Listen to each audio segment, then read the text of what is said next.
Welcome to I Have the Power, a He-Man vidcast. From the secrets within Castle Grayskull to the horrors atop Snake Mountain, we cover everything Masters of the Universe, including action figures, animation, live-action film, and comics. With your hosts, Adam and Chris. Welcome to another episode of I Have the Power, a He-Man podcast and vidcast in this situation.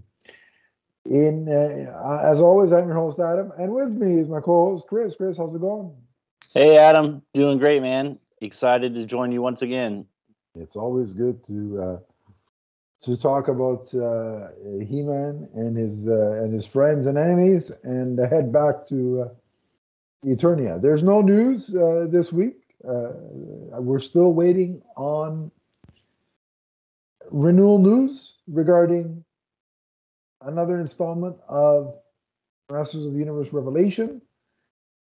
They keep putting out products though for this thing. You know, like just today I saw there was like a calendar that they're releasing. So I'm like, if you're not going to do any more, why are you releasing, you know, calendars and things of that nature for the show? But so we're still waiting on the official announcement of there's going to be more. My sort of feeling is that it'll come probably around PowerCon, which to my knowledge usually takes place around August. So we'll have to wait and see, but that's my theory. But tonight what we're going to do is we're going to take a look at the most recent time when the He-Man and the Masters of the Universe comic property was at DC Comics. So we're going to review the first 6 issues of the He-Man and the Masters of the Universe comic from that era. This came out in 2012. I believe it actually preceded the DC Universe versus Master of the Universe, but we already reviewed that. It won't matter. There will be a slight thing when we get further in the run, but it won't affect tonight. And if you want to go back and check out what we thought about that, you can always check out the YouTube channel or the Podbean and find that episode and listen to it. But so tonight's the first 6 issues. So Chris, tell us a little bit about the creative team and a general synopsis before we get into certain names. Okay. Well, the creative team is sort of split duties on this. As far as writing, we have James Robinson, who I know mostly from his work on Superman. Yeah. And we also have Keith Giffen, who takes over, I believe, in issue 4. And then on pencils, artwork, that is split up once again between Philip Tan and Pop Man. Mm-hmm. Yeah.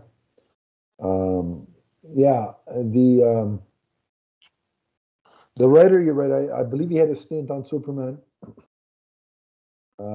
I can't remember some Justice League work as well. Which arc? Yeah, he's been around a while. I think Keith Giffen has also worked on some Justice League stuff. Sounds right. And then the artist, one of them I knew. Which one was it? The first one you mentioned? Philip Tan. Yeah, I knew him from. He did an arc of Green Lantern. It was the Orange Lantern arc back when Jeff Johns was on the book, and the whole Larfleeze. Larfleeze, yeah. Pop Man. This was the first, my first exposure to him, so that was new to me at the time. Yep. But a brief synopsis of the story, and we'll get into it. Sure. He-Man / Prince Adam has forgotten who he is and is living as a woodsman with a man whom he calls his father. Inspired by dreams he keeps having of a life he once knew, he befriends a mysterious falcon whom he knows as Zor and sets out on a quest of discovery. The evil Skeletor, residing in Castle Grayskull, places a bounty on Adam, dead or alive. Teaming up with a mysterious stranger named Tila, Adam travels across land and sea, facing off against Beastman, Trapjaw, Merman, Evil Lyn, and even Battlecat, until the discovery of a mystical sword transforms Adam into He-Man and restores the memories of the heroes of Eternia. Joined together again, the Masters of the Universe descend upon Castle Grayskull for the final battle. He-Man defeats Skeletor, who is shown at the end being brought before an unseen being who remarks that Skeletor will live to fight another day.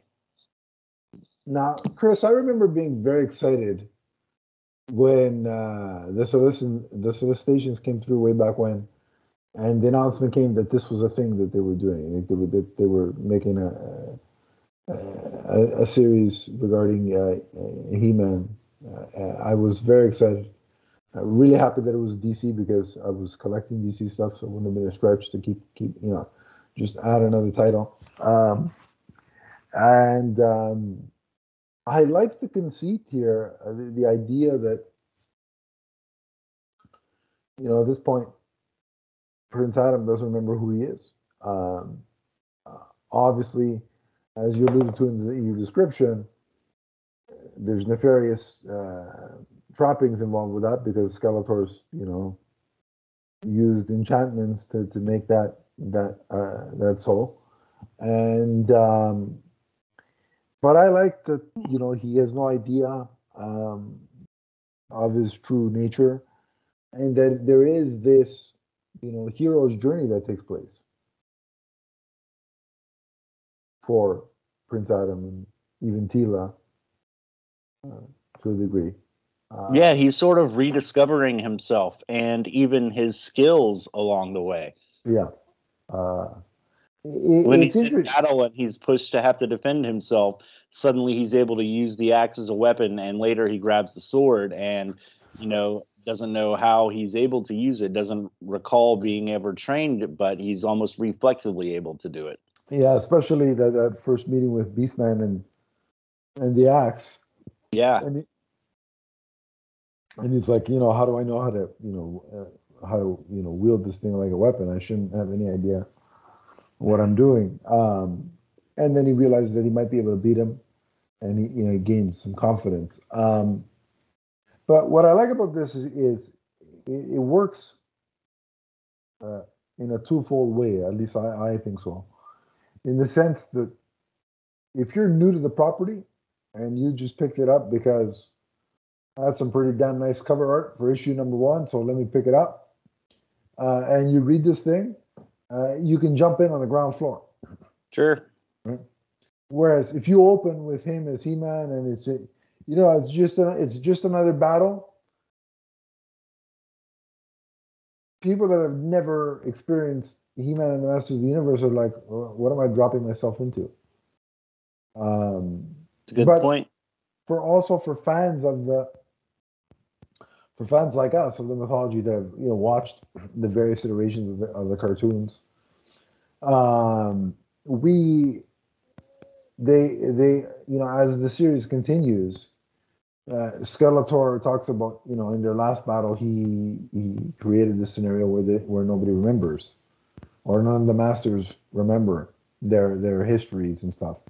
So, but through Skeletor's kind of monologuing, us as long-term fans recognize that yes, there's the history there, and this is the fallout from whatever their last battle was. So we can pick made me really want to read about that last battle. I wanted to read and find out how we arrived at the point that we're at right now. Yeah, that's indeed. But it was cool nonetheless because we could be like, okay, we can drop this in to whatever version of the animated series we want. Like we as fans can put it in the 87 continuity. We can put it in the 2000X series. Retro or in hindsight, we can throw it right before Revelations if we wanted to. So I think it works both ways. It works for newbies and for long-term fans. And it was so Yeah, intriguing. it's an easy entry point. You know, Yeah, it's a good point that you make, because you know, if you're unaware of this property or unfamiliar with it, you're discovering things about Adam as he does. yeah, exactly. And it's just it was so well written, like the journey to get to that the rediscovery of who he is and his powers and how to activate them, how to manifest them, and all that stuff. Um, Never once when I was reading it, or in this case rereading it, was I like, all right, hurry up and get to the He-Man stuff. Hurry up and get to the He-Man stuff. Like I was invested in. All right, I want to see where this goes. You know how he navigates this situation, because as longtime fans of the brand, we're so used to. All right, holds up the sword, kicks some ass, and everybody ends happy and they sing "Kumbaya" in front of the castle, and we're all good. So, which there's nothing wrong with that. That's part of the charm of the brand. But it's also nice to see how does he get out of the situation where he doesn't, for this particular reason, have immediate access to his abilities. Like, how does Prince Adam get out of this? Yeah, you know, you bring up a good point about not rushing into him transforming back into He-Man. And my only experience with this story is reading it as one story straight through. So I was able to, knock it out in a sitting of a couple of hours. If I had been reading it monthly and it took 4 to 5 months for He-Man to make an appearance, I don't know I don't know if I would have thought that took too long. Do you know what I'm saying? Yeah, sure. Yeah. But it's a great story that they are telling. The writers here do a great job. I love, like you're saying, I love seeing the discovery and him finding out who he is, meeting characters along the way, and knowing that he has a connection to them, but not knowing what that connection is. Mm. Yeah, it was very well handled. And I really like that Tila sort of has to go through the same thing. Because, there's a moment where um, Adam gets captured and is taken to Trapjaw, and Tila sort of infiltrates where he's being held and gives him water, and they plan a makeshift escape. And the way she's talking, she knows him but doesn't remember that she knows him, and in that their banter with each other is still reminiscent. I mean, it's more, and again, saying when I say more adult, keep in mind what that means for this particular brand. But it's more adult in terms of just their interaction. Like they sound like two adults, and it's not like, all right, now we're gonna wink to the kids and talk to the kids, and like their arguments were in the original show. And again, I love the original show, so this is not a knock. But their arguments were essentially grown people having what amounted to schoolyard children arguments in that show, for lack of a better word, right? Right? In the Yeah, original I agree. Edison show. In this, it's more like, man, like you're like, she's chastising him for not carrying his own weight and being ineffective in doing whatever she's chastising him, and he's giving her bad. Oh, I'm just letting you or he's just throwing shade in her direction playfully. And so it felt like that same banter, but as if the characters had sort of grown up. Like this story, this comic did the same thing, in my opinion, that Revelations did, which is, treat this material like the people that loved it are now in their 30s, which we are, right? And so make the characters also act in that manner too. But yet their banter and their their friendly antagonism was still present, and I really like that about it.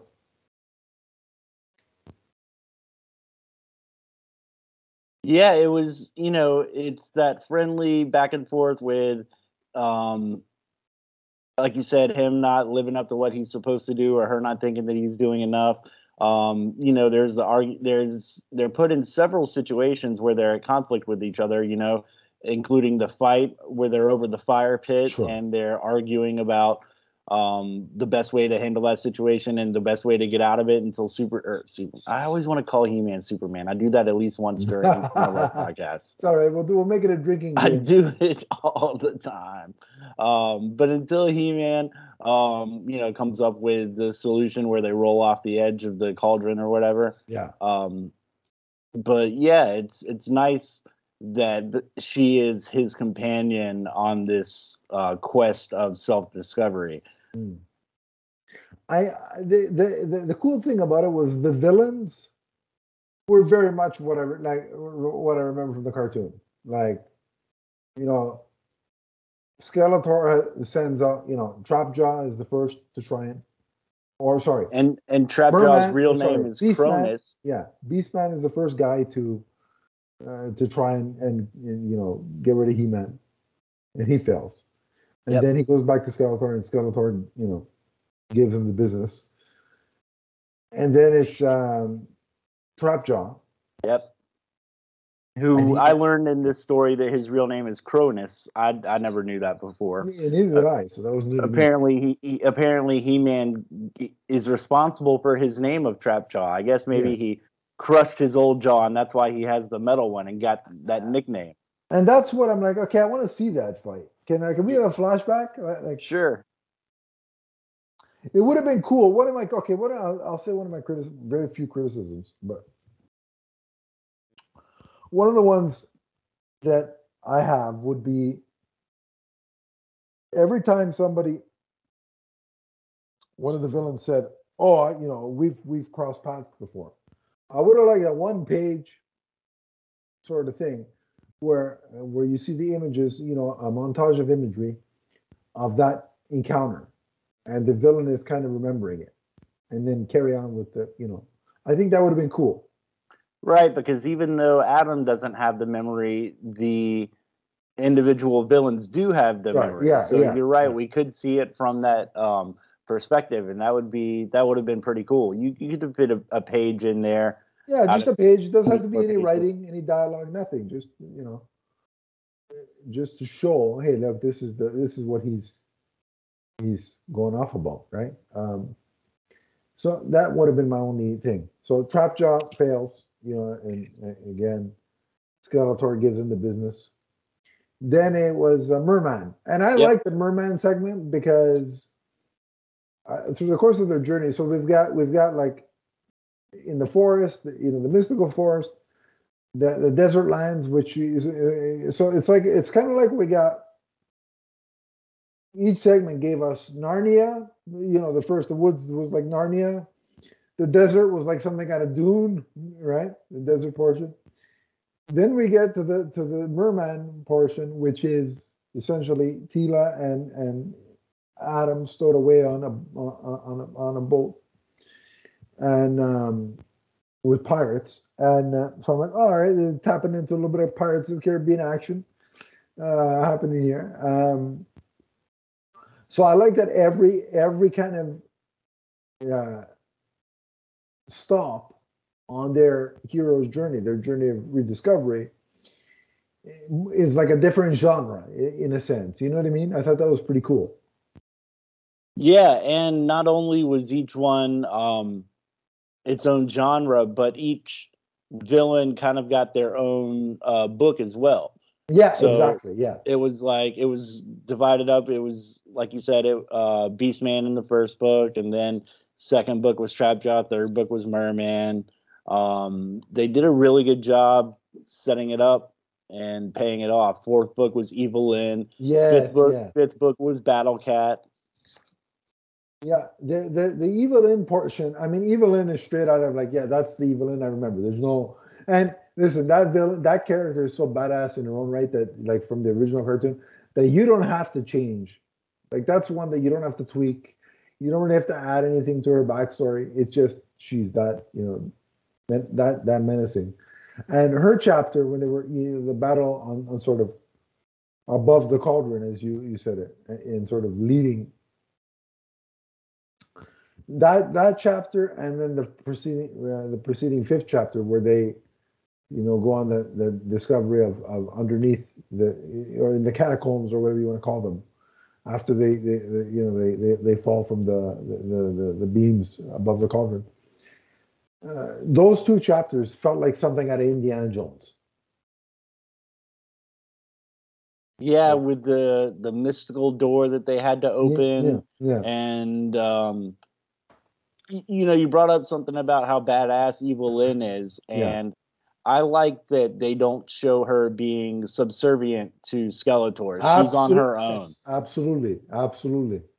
She has people referring to her as Your Majesty, and when she talks to Skeletor, and Skeletor is saying, like, I can't believe you lost them, I can't believe you let them go, it's he's careful. I can tell that he's like careful with his words. He's trying not to like piss her off too much. Exactly. Yeah. Like, we saw a lot of that in Revelation, but Revelation still kind of had her at the beginning be very subservient to Skeletor before, saying enough is enough. I'm going to take control now.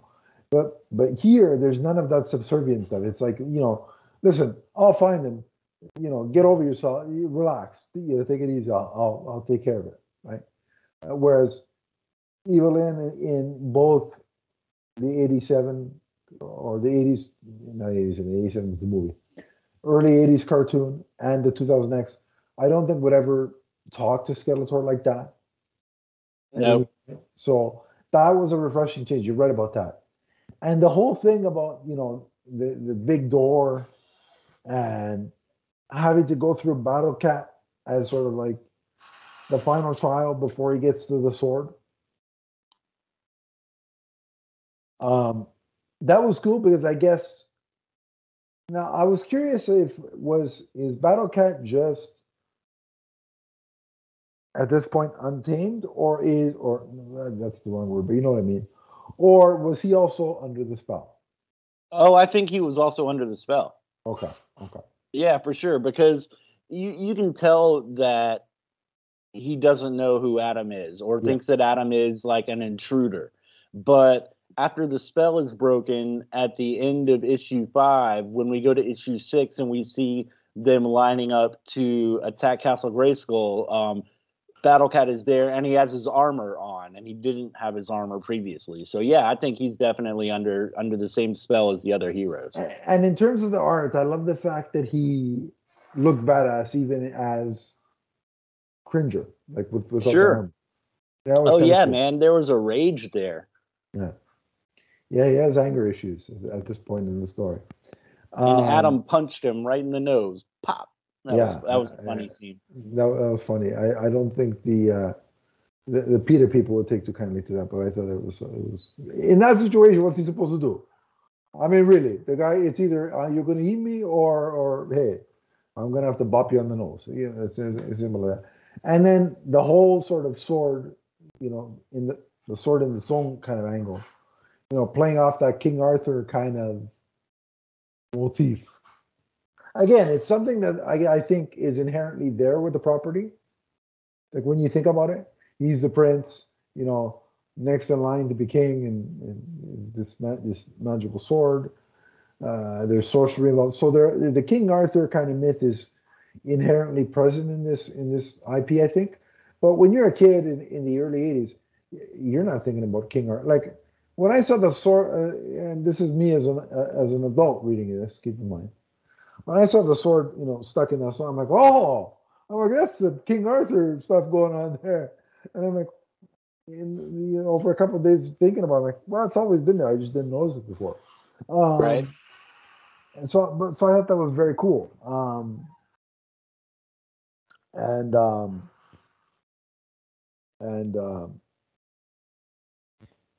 So I like that, and like I said, those are pages of Cringer with his rage happening. That was pretty cool. And then one of the small kind of criticism in the arts that I'll sort of levy is, for the majority of the time in this book, I thought Castle Grayskull was a little like small and not very intimidating. Like there were some pages where it was, especially in the last issue, where we have that classic, I think that happens at the beginning of 5, where he's like, or the end of 4, where he's like, I have the power. It does the whole spiel. There it looked really good, but other times when Skeletor was sort of, was the inhabitant, it didn't look as menacing, I thought. Like I thought it could have looked a little bigger, a little bit more foreboding, menacing. So that was a slight disappointment. Yeah, even in the scene where it shows Skeletor with the sorceress, the first time we see the sorceress, it's just like a dining hall or something. There's nothing really that menacing about it. Yeah. But that was, speaking of the sorceress, that was pretty hardcore when Skeletor just held her above the ground and snapped her neck with his hand. That was something I didn't see coming, and I wasn't sure. That was very. And even when it happened, I wasn't certain that she was dead. I was like, oh my gosh, they show her laying on the ground with blood coming out of her nose.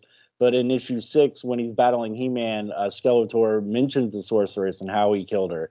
So that's a pretty big loss for He-Man, and for a book, this is it's a hell of a way to introduce this story. Yeah, and I can't remember honestly going forward if she makes a reemergence. She very well could, but I don't remember. So I guess we'll rediscover it when we go through those issues. But yeah, that was pretty violent, and it's like everybody was like, "Oh my God, Revelations did some violent thing," and they did, but this kind of did it first. And I think Kevin Smith has said that he's kind of they've kind of borrowed from the DC era as well. They picked and pulled from various iterations. And now that he mentioned, after rereading this and remembering that he mentioned that, I can kind of see it. So that was kind of cool. You're right, but that was a very shocking for this IP in this franchise. Yeah. The other thing that's interesting about this continuity is that He-Man is the nephew of Skeletor. Yes. And I like that. So that means Skeletor is the brother of King Randor? Yeah. Yes. And like I said, it doesn't have to be the case for me to enjoy it, but that's just something that I prefer. Like if you give me the option, give me those familial ties. It makes it makes the conflict even more intense. Yeah, I think it's more personal. Yeah. Which does add a level of intensity. And for the record,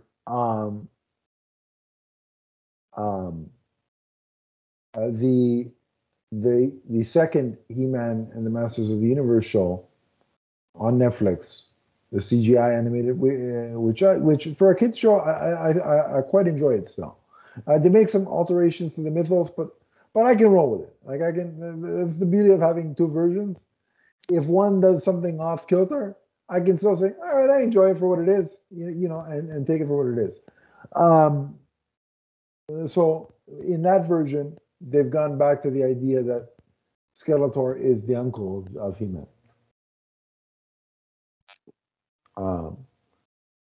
So there's that. Interesting things of note before we talk about the finale. So He-Man and the Masters of the Universe, when they are having that, conference in the cabin, talk about Orko having betrayed them. Yeah. Which, of course, is something we've seen in the Masters of the Universe versus the DC Universe, right? We saw that. So that is the precursor to that moment, or to that further reveal. So because at this point, I think they say he hasn't appeared or shown his face in a while. So there's that. And then the final battle between He-Man and Skeletor, where he falls into the pit, into the equivalent of a volcano pit, kind of evokes Obi-Wan versus Anakin in episode 3. I got those kind of vibes there with those scenes. Skeletor is badly beaten. He's missing the bottom half of his jaw, and there's smoke coming out of his head and his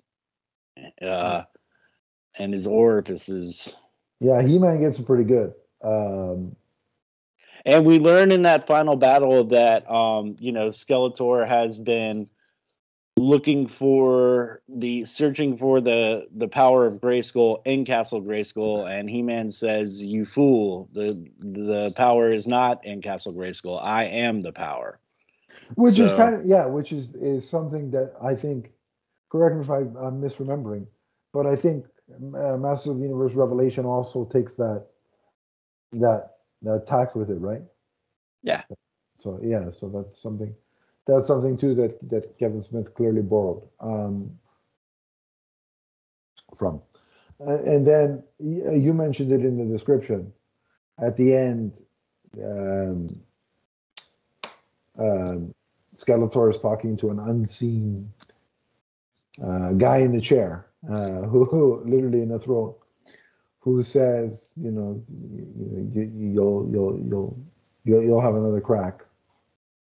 But very, very much is talking to him in a authoritative manner. Yeah. And he mentions that he was once known as a minion of Skeletor, but that was just a part that he played. So is this a character we've seen before? And my theory is that again, because I don't remember, it's been a while since I read the whole series, so this will be a nice discovery for me. But my theory on this reread is that one is a joke, one is the actual theory. But it's either one of two people in my mind. It's either the Claw from Inspector Gadget, because from behind with the chair, or more real, which would be one hell of a crossover. Or more realistically, is that Hordak? Yeah, but does Hordak have blue hands? Good point. The mask that Skeletor was talking to early in the story gave me Hordak vibes. And it is that mask that we see him talking to at the end, which disappears, and then we see that the side Could it be shot. Evil Orko? Could it be Evil Orko? That's what I was wondering. So based on the blue hand and the red robe that is up to the wrist on that hand, and it's a robe with a large opening, which looks like Orko's magician's robe opening. Good point. Yeah. Okay. Yeah. All right. So outside shot of being the Hordak, more likely being Evil Orko. Okay. All right. See, that's the beauty of having read this, but it hasn't been years. Is that I can rediscover this. It's beautiful. Yeah. It's kind of fun that way. So yeah, let's just talk about the overall in terms of art. What did you think of the character designs for everybody? Just comment on that a bit. Well, I liked Adam's original woodsman get up that he had. Yeah. And the design sure was more burgundy than pink, but yeah. Well, yeah, for sure. Yeah. I like Beastman. He was large, menacing, kind of brutal. Merman or Trapjaw was a good design. Reminded me a lot of the toy, except he had like an arm that could like transform into a blade or something, which was, I believe, that's a new skill for him. At least from what I've seen, I agree. Yeah. Yeah, Tila was a little different than what we remember her. Usually she has like redder or darker hair, and this she's blonde. but it didn't. That's why I wasn't sure who she was at first. If her hair Yeah, had been first I'm dark, like, wait a minute, is that She-Ra? Is that Adora? right? Yeah. That was the first thing that I thought of as well. But then she told him her name, so that threw me for a loop a little bit. But I still like the design. Yeah. The artwork, I like Philip Tan's artwork in this a lot. I think he did a really great job. I wasn't such a big fan of Pop Man. Well, I mean, I won't say I wasn't such a big fan. I liked that artwork less. It was a Right. little Yeah. more cartoony and gave me a vibe of kind of like the cartoon designs for the old like Street Fighter characters, like big and bulky. Yeah. Um, but overall, I thought they did a really good job with the artwork in the book. Yeah, I would agree with everything you said there. Standouts are I love the way He-Man looked on the whole. I really love what they did with Battle Cat. Yeah. That's awesome. And Skeletor, man, like he looks pretty badass in this throughout. So, and like you said, Beastman. What was most impressive about Beastman was the size. I think they got that pitch perfect. We He's didn't a get to, hulking behemoth. we didn't get to see Mossman in this, so it'll be interesting to see down the road if we get to spend some time with Mossman. Well, we didn't really get a lot of He-Man's, secondary characters. We see when they're in the meeting after everyone has gained their memories back. We see like King Randor, and we see Ram Man is there, and I think Stratos, but they don't actually do anything. Yeah, this was very personable to He-Man, Teela, and Skeletor. Like, it's very much, and they even said, which I thought was very smart, where He-Man's like, he's expecting everybody to go to storm the castle. It's got to be just me. And then Teela's like, okay, but if you're going, I'm going too. Yep. So that plan's out the window. Well, for two instead of 40 or whatever was in that cabin. Is a lot more small scale than had they gone, swords held high, all of them rushing into the castle, which is what Skeletor wanted. And Teela has a unicorn. Is that new? To my knowledge, yeah. The only one that had a unicorn, wasn't it Adora? She-Ra? Yeah, I mean, when they ride into battle at Castle Grayskull, I almost called him Superman again. He-Man is on Battle Cat, and Teela is on a yellow unicorn, which really stood out to me because I don't remember having that animal companion in the past. Yeah, I think you're right. I think that was new to the comic. Yeah, you're probably right about that. But yeah, I think we covered everything pretty much in the story. Is there anything we left out that you wanna mention, or? I don't think so. Yeah, that's pretty good, I think. So then let's rate it. So remember, we do 5 for story and 5 for art. So go for it. Yep. So this for artwork for me is getting a 4.5. I gave Philip Tan a 5 on the artwork and Pop Man a 4. So I split the difference at 4.5. The story, I really enjoyed the story. I was engaged from the very beginning. It was nice meeting all the characters again and seeing the way they were incorporated into the story and into Adam's journey, his hero's journey, as it were. So I give the story a 5 for a total score of 9.5. Agreed with everything you said there, and it's the same exact score for me. 5 for story and 4.5 for the art. What a way to kick off then a new era for He-Man and the Masters of the Universe.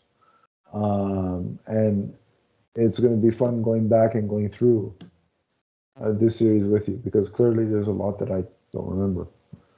Just because it's been about 10 years at this point. Yeah. If you read it when it first came out. Yeah, I read it when it first came out, and it's not like I've gone back. I mean, Listen, I have so much stuff to read that unless it's for a podcast, I cannot afford to go back and like I don't have my to read pile is so overwhelming that I don't have the luxury of just, you know what, just for shits and giggles, I'm going to go back and reread something from 10 years ago.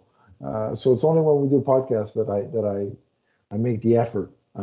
So Me too. And now that it's baseball season, I'm reading even less because I'm watching the Braves play for 3 hours a night. yeah, and there's it's we're getting into playoff season for hockey, so it's like I gotta read, but I gotta get it done before the game starts. So Yeah, right.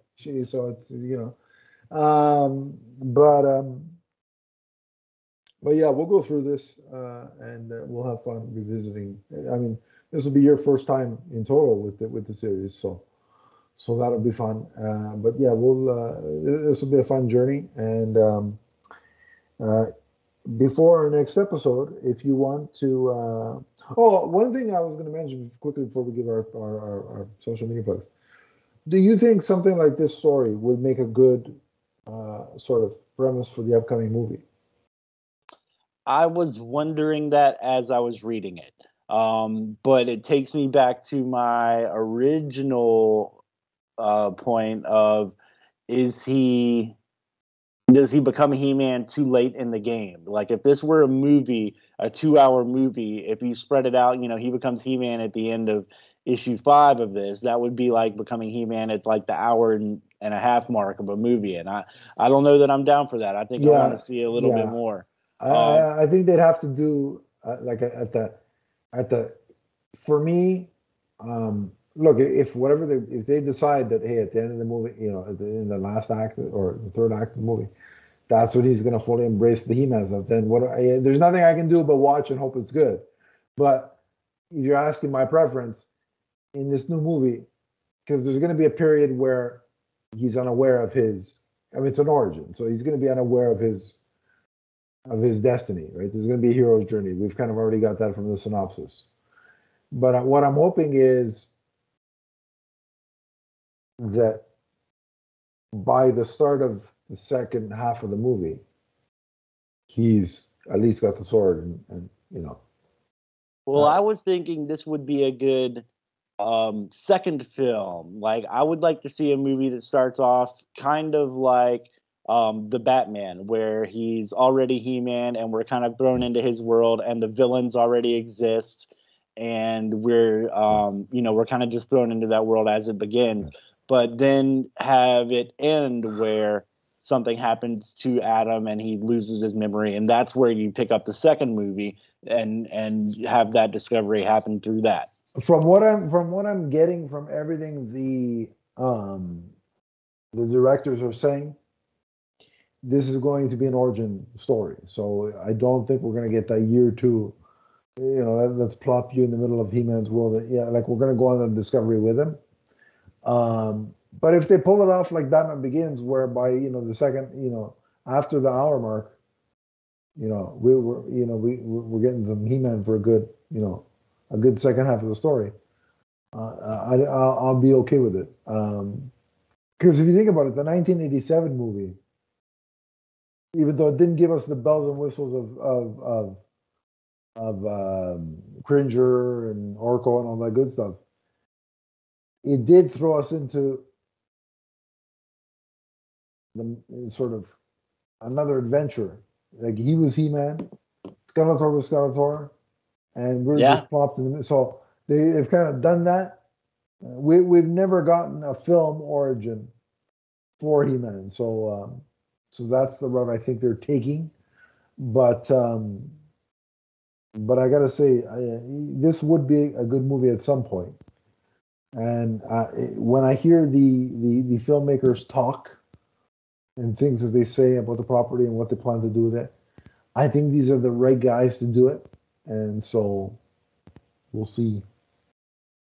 They keep saying we're going to get more details in the next few months. So we'll get more casting. Well, I'm really interested to see who they get for Skeletor, because you can go with a relative unknown for He-Man, which they have in Kyle Allen. But it'll be interesting to see what they do with Skeletor. Which I'm assuming would be the next piece of casting we get. But that's just, we'll have to wait and see. But if we get it on this podcast network, you know that you will be updated. But in between the next casting announcement and the next batch of comics that Chris and I review regarding He-Man and the Masters of the Universe, if you want to talk about the property with us, you can on social media. Chris, where do they track you down? Yeah, on Twitter, it's just my name, Chris N. Harrelson, or you can search for Commodore Schmidlap. And on Facebook, I'll be in the groups where Adam posts about each episode. So come say hello there and drop a line. Awesome. If you want to track me down, it's at Adam_LeafsFan on Twitter. We also have the aforementioned Facebook group, which Chris mentioned. It's somewhere in the description there below. Click that, I'll add you, and we can continue the conversation happily there if Facebook is more your speed. But until next time, remember that He-Man and the Masters of the Universe are forever. From the first time Prince Adam rediscovers his memories to the last. So long and good journey. Good journey.